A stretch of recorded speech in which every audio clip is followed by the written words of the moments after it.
Let's start with a massive update in the SEC versus Coinbase case. Federal judge blasts SEC during first oral arguments as she weighs dismissing the charges brought by the SEC against Coinbase, trying to shut down Coinbase. This is the judge's perspective. We've had a great run. We've had 90 years during which these securities laws have been able to cover all manner of instruments.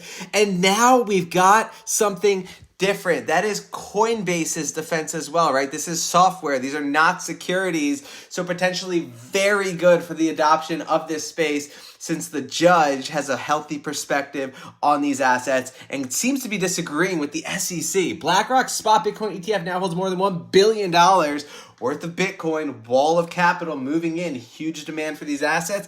Cathie Wood's ARK buys its own Bitcoin ETF as arms race heats up.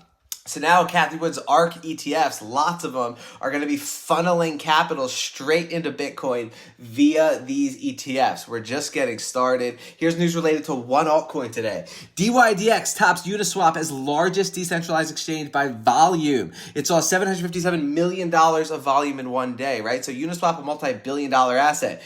Dydx chain has its own blockchain. It's part of the Cosmos Atom ecosystem. So lots going on in that booming ecosystem. So this is all good news. Why are prices falling? Well, markets slide after Fed tamps down rate cut talk, right? We're all correlated to easy capital. Early stage growth technology requires easy access to capital. When rates are high, capital's expensive. So we're waiting for rates to come down. It's the typical game of cat and mouse late cycle.